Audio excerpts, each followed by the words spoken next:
우리에게 주신 하나님의 말씀은 에베소서 5장 15절에서부터 21절까지의 말씀입니다. 지난주와 본문이 같은데요. 한번 에베소서 5장 15절부터 21절까지를 교독해서 한번 읽어보도록 하겠습니다. 제가 15절부터 읽겠습니다. 그런즉 너희가 어떻게 행할지를 자세히 주의하여 지혜 없는 자같이 하지 말고 오직 지혜 있는 자같이 하여 세월을 아끼라. 때가 악하니라. 그러므로 어리석은 자 되지 말고 오직 주의 뜻이 무엇인가 이해하라.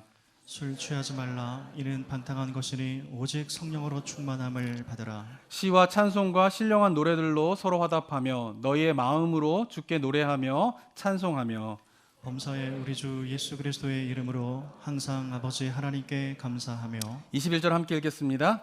그리스도를 경외함으로 피차 복종하라. 아멘. 예, 올 한 해는 매주마다 에베소서 말씀을 가지고 지금 묵상을 하고 있는데요.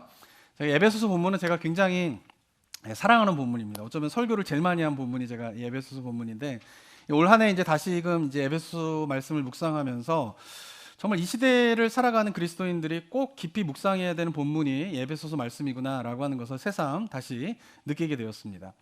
왜냐하면 이 에베소서에서 말하고 있는 하나님께서 베푸시는 구원은요, 개인적인 관점보다는 공동체적인 관점에서의 구원을 설명하고 있는 본문입니다. 근데 요즘 시대가 어떻습니까? 요즘 시대는 점점 개인화되고 있어요. 스마트폰 같은 것이 발명되면서요, 개인이 생활하는 시간들이 유용하게 가능하도록 만들어졌고요. 그리고 코비드 사태를 겪게 되면서 개인화는 점점 더 이제 심화되고 있는 것을 보게 됩니다. 제가 이 통계를 찾아봤는데 한국의 서울 같은 경우에요, 서울에 사는 인구의 총 400만 가구가 산다고 합니다. 서울이 1000만 산다고 하지 않습니까? 그중에 400만 가구가 살고 있는데 그 400만 가구 가운데에 혼자 사는 가구, 1인 가구가 150만 가구래요. 그럼 비율로 따지면 37%인 거예요. 그러니까 점점 어떻게 되고 있냐, 이것이 급속도로 늘어가고 있다라고 하는 것이죠. 머지않으면은 서울에 사는 인구의 이제 가구의 절반 정도가 혼자 사는 가구로 채워질 가능성이 높다라고 예측도 하고 있습니다. 미국의 같은 경우에도 2022년도 통계 자료를 보게 되면은 미국의 전체 가구 수의 30%에 해당되는 가구가 혼자 살고 있는 가구라고 합니다. 그러니까 비율도 점점 이것도 늘어나고 있는 것이죠. 유럽도 마찬가지입니다. 보통 30%가 미니멈이고요. 유럽 같은 경우에는 40%, 45% 정도 되는 비율로 혼자 사는 가구가 늘어나고 있는 것이 바로 현대 사회인 것입니다. 그러니까 예전과 달리 점점 어떻게 되고 있냐면은 누군가 함께 살고 함께 일하고 함께 시간을 보내기보다는 어떻습니까? 혼자 사는 거예요. 일하는 것도 혼자 일하게 되죠. 그러다 보니까 점점 어떻겠습니까? 혼자 시간을 보내는 일들이 많아지게 되는 개인주의화가 점점 짙어지고 있는 가운데에서 기독교 신앙도 점점 개인화되는 것을 우리가 좀 보게 되는 것입니다. 제가 이번에도 말씀드렸지만은 구원을 생각할 때도 어떻습니까? 구원에 대해서 어떻게 생각하냐면 지극히 개인적인 구원만 생각해요. 내가 하나님 앞에서 예수님을 나의 구주로 영접했어요. 그럼 나는 천국 가게 되었다. 이걸로 구원의 개념을 생각하고 있죠. 지극히 개인적인 거죠. 예배를 드릴 때도 마찬가지입니다. 내가 개인이 하나님 앞에 나아가 내가 은혜 받으면 어떻게 해요? 예배 잘 드렸다라고 생각을 하면서 예배 생활을 하고 있는 것이에요. 영성 훈련할 때도 어떻습니까? 내가 영성으로 좀 훈련해야지 라고 하면 생각하는 건 뭐냐면 나 개인이 개인적으로 깊은 기도에 들어가게 되고 나 개인이 말씀에 깊은 깨달음들을 얻게 된다? 그럼 나는 영적으로 성숙해 가고 있다라고 생각하는 것이 이 시대의 많은 현대 그리스도인들의 생각인 것입니다. 그런데 성경은 어떻게 이야기하고 있습니까? 구원은 결코 개인적이지 않다라는 거예요. 특별히 에베소서에서 강조하는 것이 뭐냐면은, 성경 전체에서 강조하고 있는 것이 뭐냐면 바로 구원은 공동체적인 구원에 대해서 성경이 말하고 있다라고 하는 사실에 대해서 어느 시대보다도 이 시대를 살아가는 그리스도인들은 반드시 기억해야 할 내용이다가 저는 생각합니다.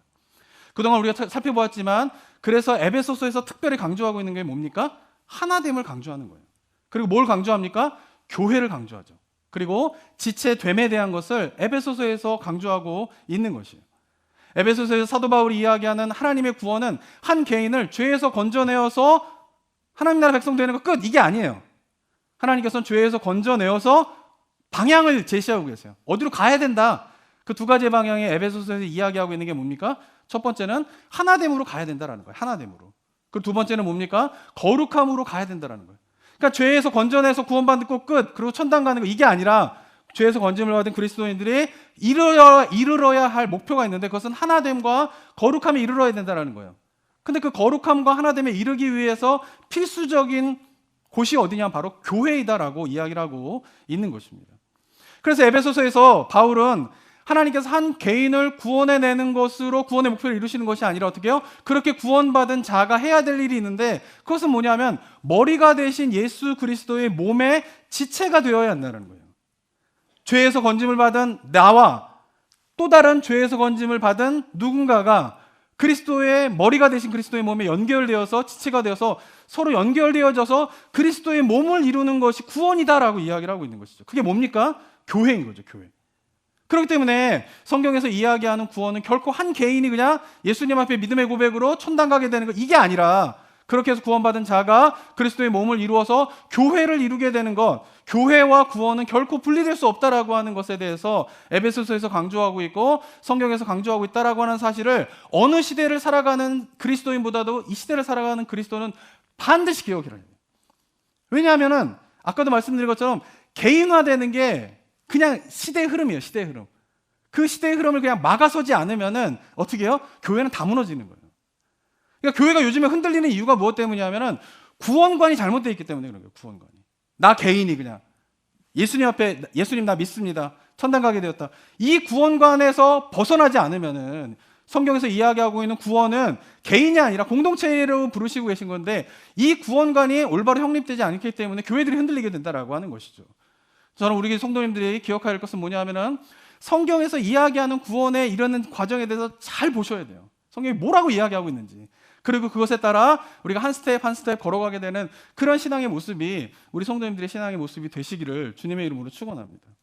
자, 그러면서 오늘 본문도 공동체적인 관점에서 오늘 본문을 어떻게 이야기하고 있는가를 우리가 잘 살펴봐야 돼요. 오늘 본문의 핵심은 뭡니까? 성령 충만함이에요. 어쩌면 에베소서 전체의 결론이 이것이라고 볼 수가 있죠. 성령 충만함. 왜? 우리가 하나됨에 이루고 거룩함에 이르러야 되는데 어떻게 하나됨이 되고 거룩함에 이르게 됩니까? 그리스도가 머리가 되어서 각 지체들이 연결되어서 그리스도의 몸을 이루어야 되는데 어떻게 그리스도의 몸을 이루게 됩니까? 각자가 뭐 해야 돼요? 성령 충만해야 되는 것이에요. 그런데 우리가 성령 충만함을 생각할 때에도 어떻게 생각합니까? 지극히 개인적인 관점에서 성령 충만함을 생각하는 거예요. 성령 충만이다라고 하면 어떻게 생각하세요? 내가 뜨거워지는 거. 내가 뭔가 열정을 갖게 되는 거. 또 저희 교회 분들은 안 그렇지만 어떻습니까? 방언과 같은 어떤 은사를 체험하는 거. 이런 것이 뭐예요? 성령 충만이다라고 생각하는 것이죠. 많은 그리스도인들이 생각하고 있는 성령 충만도 어떻게 해요? 지극히 개인적인 거예요. 내가 뜨겁고 내가 열정이 가지고 내 안에 은사를 경험하는 거.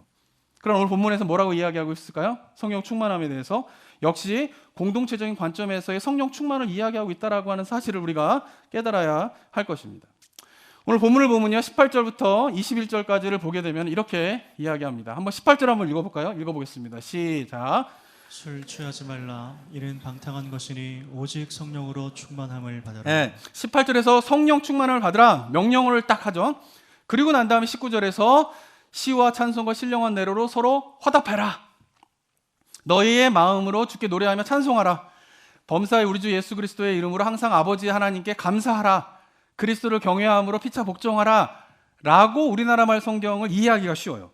예. 그러니까 18절에서 명령 하나가 딱 있고 19절에서 두 가지의 명령, 20절에서 한 가지의 명령, 21절에서 또 한 가지의 명령. 그러니까 총 5가지의 명령이 각각 명령을 주신 것으로 생각하기가 쉬워요. 오늘 본문을 우리나라 말 성경으로 보게 되면. 그렇지만 원문을 보게 되면 조금 다른데 제가 원문에 입각해가지고 좀 번역을 했는데 직역을 거의 했거든요. 번역을 하면 이렇습니다. 18절에 보면은 포도주로 취하지 마십시오. 이렇게 돼 있어요. 포도주라고 하는 단어가 있어요. 그리고 이것은 방탕한 것입니다. 대신 성령으로 충만함을 입는다는 게 뭐예요? 채움을 받으라는 거예요. 술로 채우지 말고 뭘로 채우라는 거예요? 성령으로 fill되라, fulfill되라, 충만함을 받으라, 채움을 받아라라고 이야기하고 명령문은 18절 하나예요. 그리고 19절과 20절과 21절은 뭐냐면 다 분사로 돼 있어요. 그 말은 무슨 말이냐면은 각각의 명령을 5개를 주는 게 아니라 명령은 한 가지예요. 성령 충만함을 받으라. 그리고 난 다음에 뭐예요? 그 성령 충만함과 관련된 분사로서의 19절 서로로 화답하라 라고 하는 것도 뭐냐면은 시편과 찬송과 그리고 신령한 노래로 서로에게 스피킹하라, 말하라 이렇게 돼 있는 거예요. 화답하라는 게 그거예요. 서로 좋은 말 해라 이거예요. 그렇게 쉽게 말하면. 그리고 두 번째는 뭡니까? 주님께 마음을 다해 찬양하고 노래하면서. 세 번째로는 우리 주 예수 그리스도의 예수님의 이름으로 하나님 아버지께 언제나 모든 것에 감사하면서. 그리고 21절에 그리스도를 경외함으로 서로에게 복종하면서. 그러면서 뭐 하라는 거예요? 성령 충만하라는 거예요. 그러니까 5가지의 명령이 각각이 아니라 한 가지의 명령하에 4가지의 주제가 연결되어 있는 거죠. 뭐와? 성령 충만함과 연결이 되어 있는 거예요. 근데 그 말은 무슨 말이냐 하면 2가지 의미로 볼 수 있는데, 첫 번째는 성령 충만함을 받기 위해서 무엇을 해야 되는가? 뭐 해야 됩니까? 서로에게 좋은 말을 하라는 거예요. 성령 충만하기 위해서는 시편과 찬송과 신령한 노래로 서로 말하라는 거예요. 그게 성령 충만한 길이라는 거죠. 또 2번째는 뭡니까? 주님을 다하여, 주님께 마음을 다하여 찬송하라는 거예요. 그게 성령 충만의 길이죠. 또 예수님의 이름으로 하나님 아버지께 모든 일에 감사하는 것이 뭐예요? 성령 충만에 이르는 길이라는 거예요. 중요한 건 마지막이죠. 성령 충만하려고 하면 어떻게 된다는 거예요? 그리스도를 경외함으로 서로에게 뭐 하라는 거예요? 복종하라는 거예요. 그러면 성령 충만한다는 거예요. 근데 이것을 다시 바꿔 말하면 다른 의미도 될 수 있어요. 성령 충만한 사람이 누구인가? 성령 충만한 사람은 뭐라는 거예요? 서로에게 시편과 찬송과 신령한 노래로 말하는 사람이 성령 충만한 사람이라는 거예요. 하나님께 찬송하는 사람이 뭐예요? 성령 충만한 사람이라는 거예요. 하나님께 모든 일에 대해서 감사의 고백을 드리는 사람이 뭐예요? 성령 충만한 사람이라는 거예요. 마지막이 중요하죠. 성령 충만한 사람은 어떻습니까? 그리스도를 경외함으로 서로에게 뭐예요? 서로에게 복종하게 되는 것이 바로 성령 충만한 모습입니다라고 사도 바울이 이야기를 하고 있는 것입니다. 자, 그런데 여기서 중요한 것은 뭐냐 하면은 성령 충만함 역시 개인적인 이야기를 하고 있는 것이 아니라 공동체적인 관계 속에서 이야기를 하고 있다라고 하는 것이에요. 아까도 살펴본 것을 정리해 보게 되면은 성령 충만하십시오 선언하고 4가지의 이야기를 합니다. 서로에게 뭐예요? 말을 하는 거예요. 좋은 말을 하는 거예요. 시편과 노래와 신령한 노래와 찬송으로 서로의 이야기하라는 거예요. 서로의 대화가, 영적인 대화가 나눠져야 된다는 거예요. 그리고 뭐예요? 주님께 마음을 다해 찬양하고 노래하는 거. 이건 성령 충만하기 위해서는 다 잘 알고 있는 거죠. 예수님의 이름으로 모든 일에 하나님께 감사하는 거 성령 충만하기 위해서 잘 알고 있는 거죠. 그런데 마지막에 오니까 서로에게 복종하는 거. 그러니까 2가지는 성령 충만하기 위해서 4가지의 사실에 대해서 이야기를 하고 있는데, 2가지는 하나님과의 관계에서 관련된 것이고, 2가지는 뭡니까? 사람들과의 관계에서 관련된 것으로 성령 충만함을 이야기하고 있다라고 하는 사실에 대해서 우리가 기억을 해야 되는 것이죠. 내가 성령 충만하기 위해서 어떻게 해야 됩니까? 열심히 기도해야지. 성령 충만하기 원하세요? 원하지 않으면 뭐 할 이야기가 없고요. 성령 충만함이 얼마나 중요한지 우리 성도님 잘 아시니까 이제 그거 전제로 그 얘기 안 하고 이제 얘기하는 거예요. 근데 성령 충만해야지, 성령 충만함을 받아야지 라고 생각하면 보통 어떻게 생각하세요? 열심히 기도해야지, 열심히 찬송해야지, 열심히 하나님 앞에 감사의 고백을 드려야지. 이건 당연한 거예요. 근데 우리가 늘 놓치고 있는 것이 뭐예요? 내가 성령 충만함을 해야지. 그럼 어떻게 해요? 서로에게 복종해야지. 이런 생각 못 한다라는 거예요. 내가 성령 충만해야지 하면서 서로에게 어떻게 해요? 좋은 말로 이야기해야지. 이런 생각 못 한다라는 거예요. 요즘에 성도님들이 어떻게 해요? 성령 충만해야지라고 하면 지극히 개인적인 것을 이야기하고 있지만 성경은 어떻게 이야기하고 있어요? 내가 성령 충만한 사람인지 아닌지를 확인하는 방법은 뭐예요? 기도 많이 하는가? 그게 아니라는 거예요. 원래는 그렇게 얘기해야 되는데, 기도 열심히 했는데 상대방한테 말을 험하게 해. 늘 안 좋은 것만 이야기해. 성령 충만 아니라는 거예요. 이걸 이 시대에 우리 그리스도인들 깨달아야 하는 것이죠. 성경 많이 알아요. 성경 되게 잘 알아요.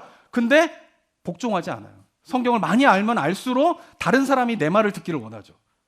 근데 성경을 많이 알아서 성령 충만한 모습은 어떻다라는 거예요? 상대방이 내 말을 듣기를 원하는 게 아니라 내가 어떻게 해요? 상대방에게 복종하는 거예요. 만약에 복종하지 않는데 성경만 많이 알아요? 성령 충만 아니라는 거예요. 우리가 이렇게 생각하고 있냐라고 하는 것이죠. 이렇게 생각하지 않다라고 하는 것이죠. 사랑하는 성도 여러분, 성령 충만함이 무엇입니까? 오늘 제가 강조하고 싶은 것은 뭐냐면 피차 뭐 하는 거예요? 복종하는 거예요. 왜 복종합니까? 그리스도를 경외하기 때문에 그래요. 성령 충만한 사람은 그리스도를 경외하기 때문에 뭐예요? 피차 복종하게 된다라고 성경이 이야기를 하고 있는 것입니다. 저는 이 피차 복종과 성령 충만과의 이 관계 속에서 오늘 성경이 왜 성령 충만함을 술 취함과 이야기하고 있는지도 해석해야 된다고 생각을 해요. 우리가 보통 에베소 5장 18절 말씀을 술 취하지 말라 이는 방탕한 것이니 성령이 충만함을 하더라, 이거를 누군가는 이제 복음의 말씀으로 들리죠. 그래, 성경이 술 마시라고 하지는 않았어. 그냥 취하지만 않으면 돼. 막 이러면서 복음의 말씀으로 이제 들리는 경우가 있는데 그 얘기를 하고 있는 게 아니에요.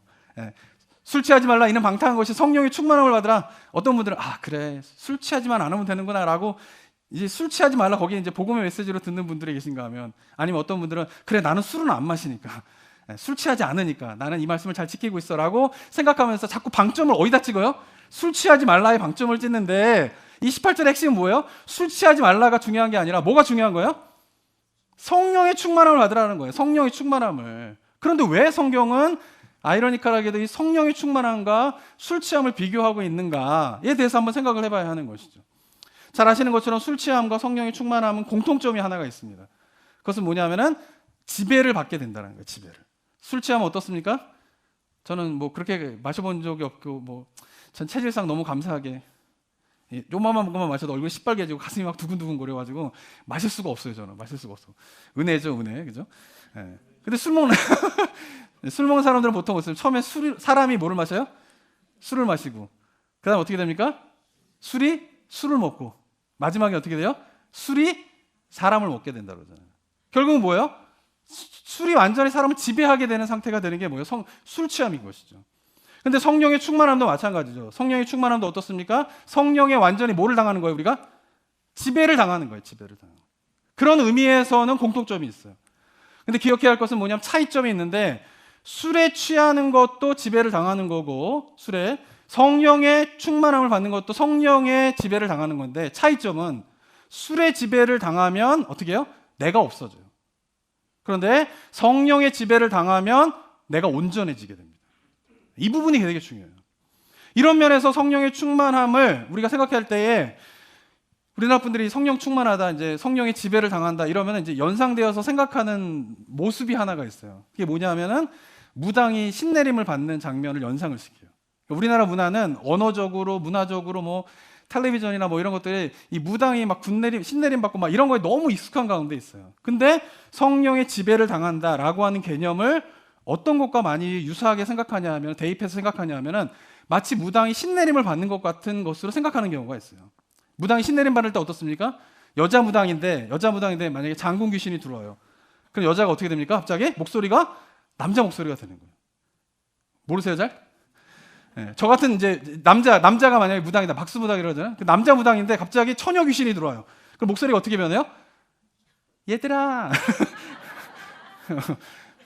너희들 뭐 하는 거야? 막 이렇게 목소리가 변하는 거예요. 여자 그러니까 만약에 어른인데 어른 무당인데 아이 귀신이 들어와, 아이 귀신. 그럼 어떻게 돼요? 갑자기 애 목소리가 나오는 거예요. 그러면서 어떻게 돼요? 여자로서의 나는 없어지고 남자로서의 목소리의 생각과 행동을 하는 거죠. 남자로서의 나는 없어지고 여자 귀신이 들어오면 여자 목소리를 내고 여자 생각을 하고 한다라고 하는 것이 신내림의 그런 생각들이잖아요. 물론 이게 잘 아셔야 돼요. 이게 성경에서 이야기하는 귀신과 이 샤머니즘에서 이야기하는 귀신은 굉장히 다른 차이가 있어요. 성경 공부 때 제가 이 부분에 대해서 한번 많이 얘기를 강조하는데, 그죠? 모르시면 성경 공부 들어오셔야 돼요. 아시겠죠? 근데 뭐냐면 이게 그냥 진짜 귀신이 들어오는 게 아니에요. 남자 귀신이 들어오고 처녀 귀신이 들어오고 아동 귀신이 들어오고 이런 게 아니라 그냥 사단의 장난이에요. 다 이거는. 그렇게 아셔야 돼요. 귀신에 대한 개념을 이 샤머니즘 개념으로 성경을 바라보면 절대 안 돼요. 귀신은 그런 게 아니에요. 다 사단의 장난인 거예요. 근데 어쨌든 간에 현상적으로 많은 한국 사람들이 생각하는 그런 이미지라는 거예요. 그리고 그게 뭐예요? 완전히 뭐예요?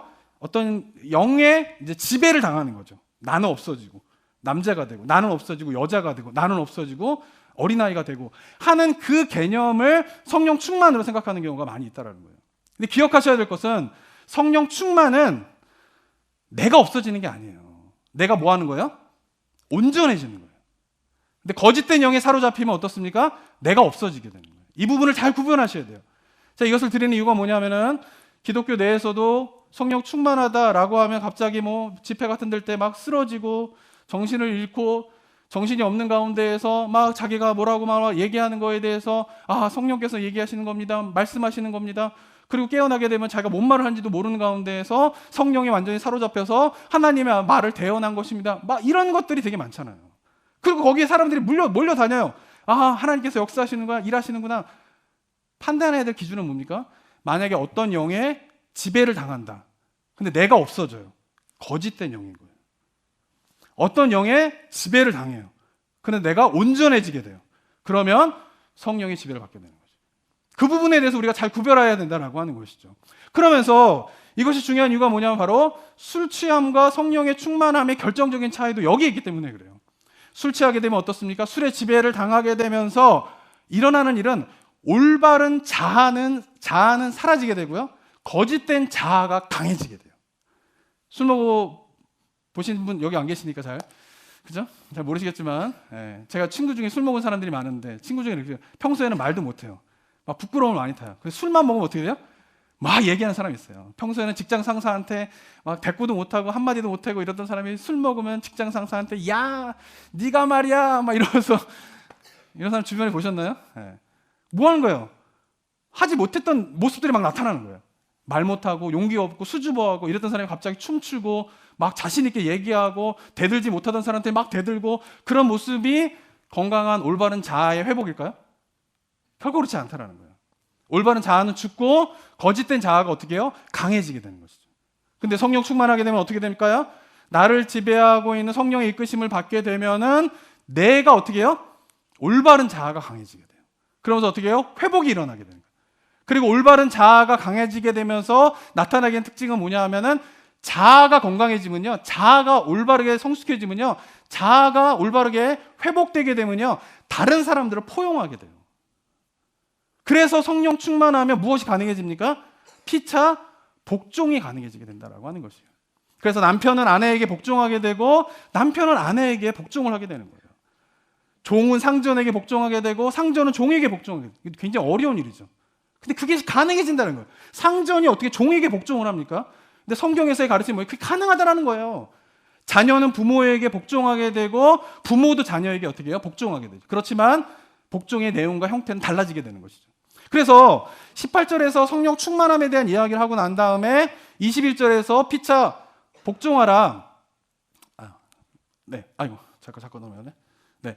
21절에 보면은 서로 복종하라라고 이야기하고 난 다음에 22절에서 33절까지는 남편과 아내의 관계를 이야기하는 거예요. 그리고 6장 전반부에서는 부모와 자녀의 관계를 이야기하고 있고, 그리고 6장 5절부터 9절까지는 상전과 종의 관계를 이야기하는 것이죠. 왜? 성령 충만하게 되면은 그 당시에 가장 중요한 관계인 부부와의 관계, 자녀와의 관계, 그리고 뭐요? 사업과의 관계잖아요. 종과 상전은 지금은 어떤 중요한 먹고 살기 위한 어떤 사람들을 만나야 되는 관계이잖아요.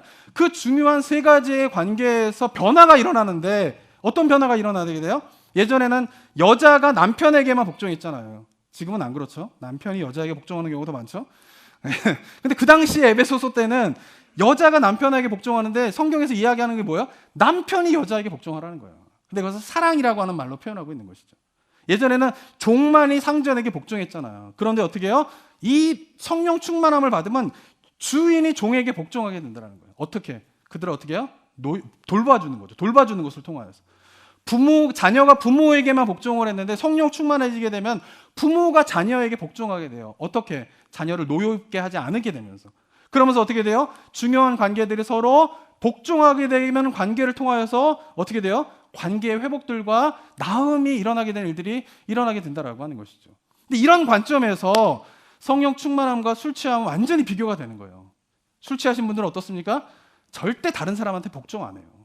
술 취한 사람은 어떻게 해요? 고집이 얼마나 센지 몰라요. 할 말 안 할 말 다 합니다. 해야 할 행동 안 해야 할 행동을 다 합니다. 주변 사람 전혀 신경 쓰지 않아요. 주변 사람들에게 되게 복종하지 않아요. 그게 뭐라는 거예요? 술 취함의 모습이라는 거예요. 근데 성령 충만하면 어떻습니까? 내 것을 고집하지 않는 거예요. 그래서 다른 사람에게 복종할 수 있는 것이요. 내 것을 주장하지 않고 어떻게 해요? 내 것을 내려놓죠. 근데 놀라운 일은 뭐냐면요. 내 것을 내려놓고 다른 사람들을 품어주는 일 속에서 상처가 없어요. 상처가. 이게 되게 중요하죠. 그래서 성령 충만함은 뭐냐 하면은 피차 복종하는 것이요.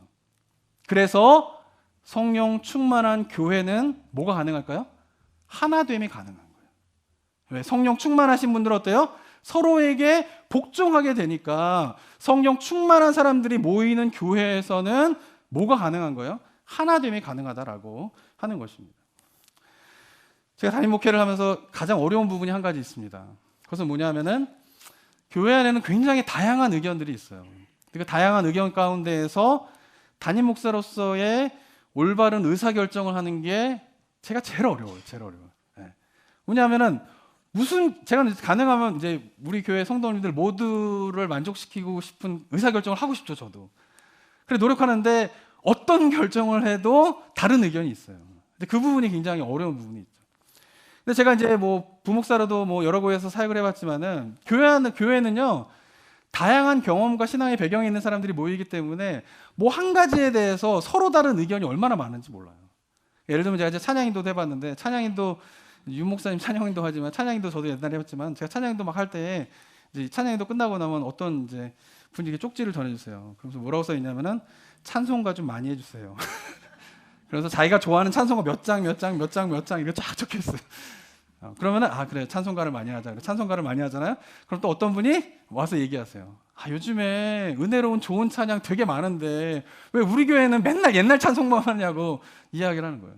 찬송 하나에 대해서도 어떤 분은 찬송가만 했으면 좋겠고 어떤 분은 요즘에 나오는 좋은 찬양 많으니까 가사 좋은 거 많이 그거 했으면 좋겠다. 이게 얘기하는 거예요. 먹는 것도 마찬가지입니다. 뭐 추수감사절 같은데 미국 같은 데서 보면 추수감사절의 음식에 대해서도 의견이 얼마나 많은지 몰라요. 추수감사절이 됐으니까 터키를 먹어야지. 칠면조를 먹어야지 막 이렇게 하는 사람도 있고 어떤 사람은 칠면조 맛도 없는데 뭐 추수감사절이라고 칠면조 먹냐고 그냥 더 맛있는 치킨이나 뭐 소고기나 비프나 이런 거 먹자고 하는 거예요. 강대상 꽃에 대한 의견도 얼마나 많은지 아세요? 어떤 교회 가게 되면 강대상의 꽃을 매주마다 이렇게 있잖아요. 그러면 주일에 한두 시간 꽃 그거 할 건데 굳이 그렇게 비싼 돈 들여가지고 강대상 꽃 할 거 있냐? 그거 가지고 차라리 구제해라. 이야기하는 사람도 있어요. 어떤 분은 보면은 강대상에 왜 꽃이 없냐? 꽃을 놔야지. 선교도 마찬가지입니다. 어떤 분들은 해외 선교에 대해서 이렇게 얘기하시는 분 많아요. 우리 주변에도 도와줄 사람 되게 많은데 굳이 해외까지 가가지고 사람들 도와줄 이유가 뭐가 있냐라고 생각하는 사람들이 있어요. 어떤 사람들은 또 어떻습니까? 무슨 말이냐? 교회의 본질은 선교인데 해외 선교를 해야지 무슨 말이냐라고 이야기를 하는 거예요. 심지어는 제가 이제 빨간 넥타이만 매면요. 왜 빨간 넥타이만 매냐? 국민의힘이냐? 공화당이냐? 파란 넥타이만 매면은 민주당이냐? 얼마나 의견이 다양한지 몰라요. 근데 이게 뭐 저희 교회의 이야기만이 아니라 모든 교회가 다 그래요. 모든 교회가 다 그래요. 다양한 의견들이 존재하는 거예요. 그런데 제가 여러 교회를 사역하면서 다양한 의견들이 존재하는데 성장하는 교회, 사람들이 모이는 교회, 좋은 교회의 특징이 있어요. 그것은 뭐냐면은 각자가 서로 옳다, 좋다라고 생각하는 게 다 달라요. 한 가지에 대해서도. 맞다 틀리다의 문제가 아니라 내가 볼 때는 이게 더 좋은 거예요. 이런 게 되게 많아요. 그죠? 그런데 좋은 교회, 사람들이 모이는 교회의 특징은 뭐냐 하면은 각자가 옳다, 그러다라고 하는 생각이 다르고 그 안에 의견들이 다양하지만 그것을 고집하지 않는 성도가 많은 교회가 사람들이 모여요. 성장하는 교회의 사람들은 교회에 다양한 의견이 없는 건 아니지만 자기 의견만을 고집하는 사람들이 많으면 그 교회는 성장하지 못해요. 그런데 다양한 의견들이 있지만 다른 사람들을 수용하여서 자기의 의견들을 내려놓는 사람들이 많으면 교회에 사람들이 모이게 돼 있어요. 근데 여기서 중요한 건 뭘까요? 아까도 얘기한 것처럼 자기의 의견을 내려놓을 때에 마음에 상처가 없어야 돼요. 근데 어떤 교회는 자기 의견들은 잘 내려놔요. 근데 마음에 상처가 항상 있어요. 그럼 어떻게 될까요? 교회 일에 적극적으로 나서질 않아요. 수동적이 되는 거예요.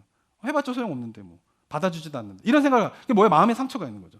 그런데 이 마음에 상처가 생기는 이유는 뭐냐면 다른 사람의 의견에 대해서 내 의견을 내려놓을 때에 마음에 상처가 생기는 이유는 자존심이 상하기 때문인 거죠. 내 의견을 내려놓는 것 자체가 자존심이 상하는 거잖아요. 부부가 싸우는데 남편이 막 얘기했는데 아내의 말을 듣기 위해서 남편이 자기 주장을 내려놓지 못하는 이유가 뭐예요? 내려놓는 순간 자존심이 상하는 거예요. 그죠?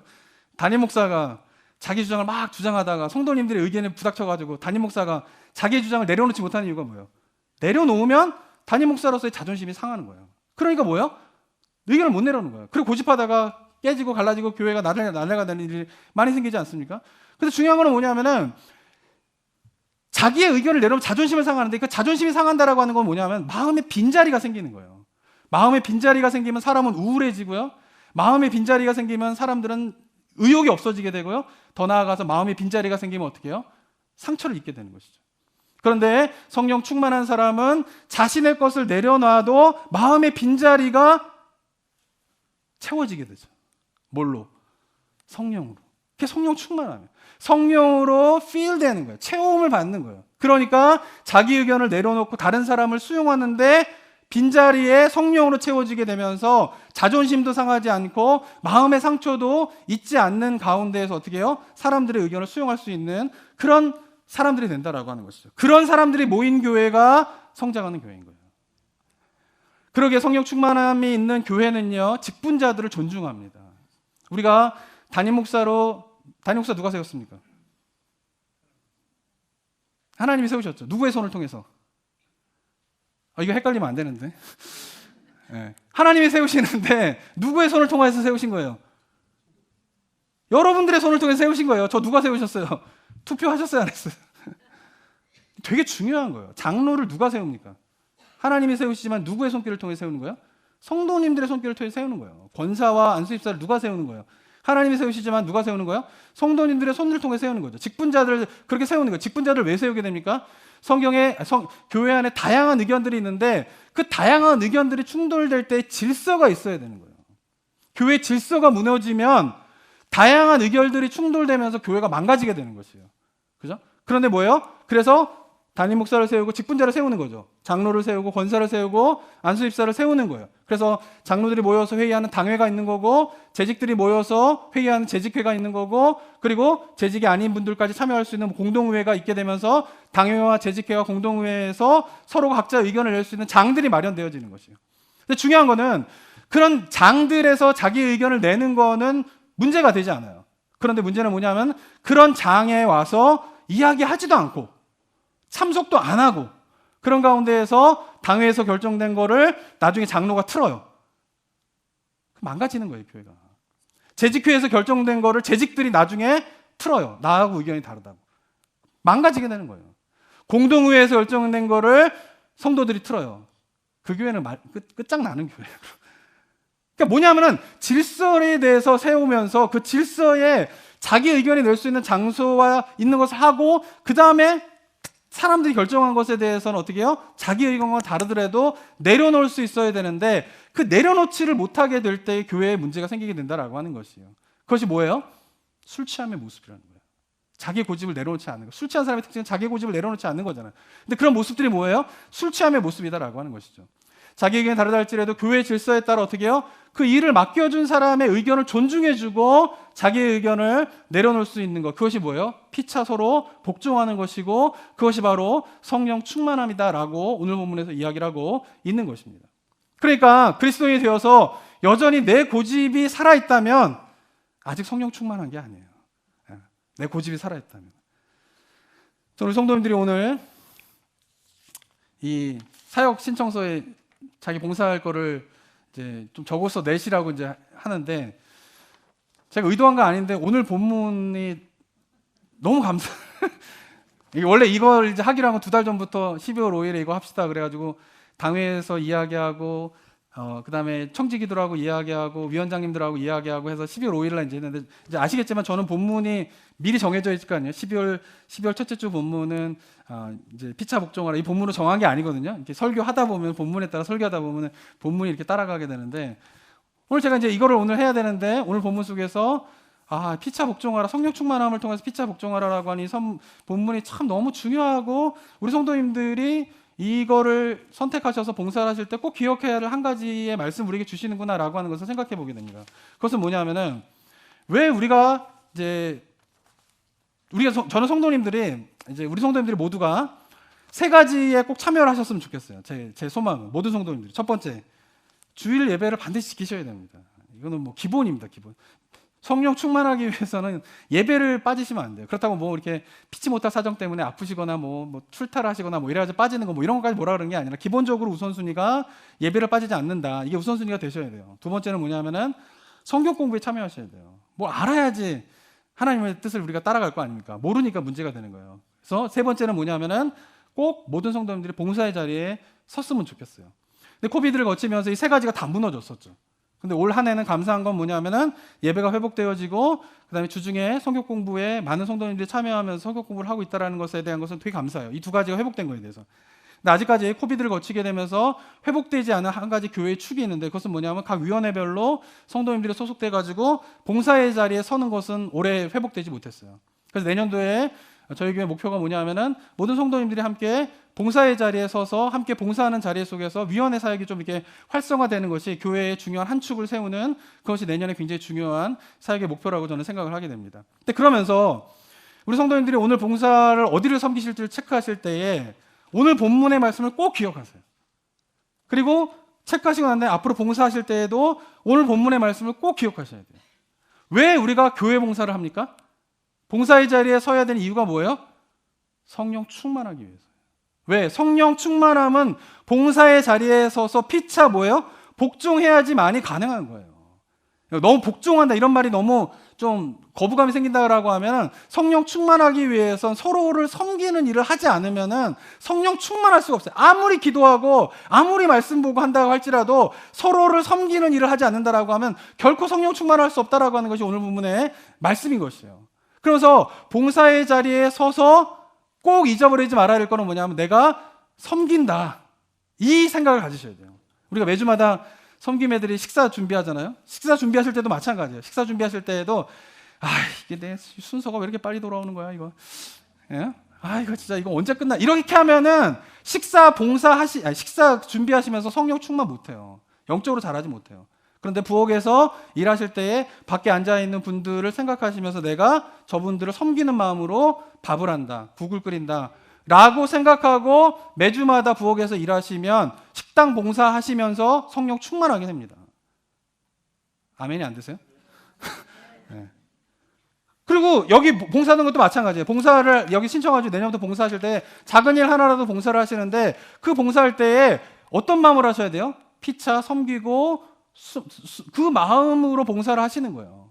그럼 예배를 준비하시는 분들도 섬기는 마음으로 예배 준비를 하셔야 되는 거고, 주차 봉사를 하신다 그러면 주차 봉사를 할 때에도 섬기는 마음으로, 차량 봉사도 마찬가지입니다. 청소도 마찬가지입니다.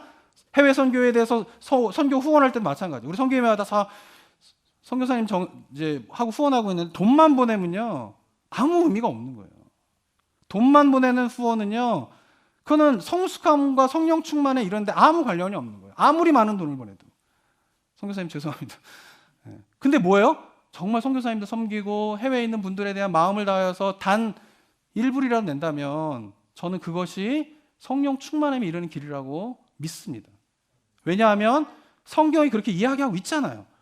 피차 복종하면서 성령 충만하십시오 라고 성경이 분명하게 이야기하고 있잖아요. 선교사님 후원할 때도 마찬가지입니다. 교회 봉사할 때도 마찬가지예요. 여러분들 제가 지난 시간대로 이야기했지만 그냥 크로노스의 시간으로 의미 없는 시간으로 가느냐 카이로스의 시간으로 하나님의 임재를 경험하는 시간이 되느냐는 여러분들이 어떤 마음을 가지고 봉사를 하느냐에 따라 결정된다는 것이에요. 섬기는 마음으로 봉사하시게 되면 그 삶에 성령 충만함이 임하게 될 줄을 믿습니다. 왜냐하면 성령 충만함이 필요한 이유는 그리스도의 지체로서 내가 그리스도의 몸을 이루어가는데 나는 부족하잖아요. 연약하잖아요. 그런데 그것이 가능하도록 우리에게 허락해 주신 것이 바로 성령이신 거죠. 그래서 그리스도의 몸을 세우려고 하는 일에 노력하고 애쓰면 성령의 은혜를 경험하게 되고 성령의 은사를 경험하게 되고 성령의 능력을 경험하게 되는 성령 충만함을 경험하게 될 줄을 믿습니다. 바라기는 2024년도가 우리 성도님 모두가 피차 복종함으로 성령 충만함에 이르게 되는 은혜가 있는 한 해가 되시기를 주님의 이름으로 축원합니다. 사랑과 은혜가 충만하신 하나님 아버지, 은혜 감사드립니다. 우리를 죄에서 죽을 수밖에 없고 파멸로 끝나버릴 수밖에 없는 인생이었지만, 그러나 하나님께서 예수 그리스도를 보내심으로 말미암아 그 죄에서 구원을 받아서 내가 도저히 그럴 자격이 없지만 머리 대신 예수 그리스도의 몸의 지체로 나를 불러주신 하나님의 은혜에 감사를 드립니다. 그 부르심에 합당하게 머리 대신 예수 그리스도의 몸에 나의 지체로 삶을 드리는 고백이 우리 성도님들 가운데 있게 하여 주시었고, 나의 능과 나의 힘으로 할 수 없기 때문에 성령의 도움을 구합니다. 성령의 충만함을 구합니다. 성령의 은혜를 구합니다 라고 고백하는 심령 가운데에 성령으로 채움받는 놀라운 삶의 축복이 임하게 하여 주시옵소서. 특별히 내년 2024년도를 우리가 바라보면서 서로 섬김으로 성령 충만함에 이르게 되는 이 신앙의 비밀들을 깨닫는 은혜가 이곳에 계신 많은 성도님들이 경험할 수 있도록 인도하여 주시었고, 섬기는 가운데에 내가 비워지는 것이 아니라, 섬기는 가운데에 내 마음이 공허해지는 것이 아니라, 섬기는 가운데에 성령의 충만함으로 말미암아 교회가 하나가 되어지게 되고 우리 주변에 있는 관계들이 회복되어지게 되는 놀라운 은혜가, 그런 성령 충만의 역사를 경험하는 한 해가 될 수 있도록 주님 은혜를 더하여 주시었고, 이 시간 그러한 소망을 담아서 주님 앞에 헌신하며 결단하며 기도한 주의 백성들의 고백을 주님 기뻐 받아 주시옵소서. 은혜 감사드리며 예수 그리스도의 이름으로 기도드립니다. 아멘.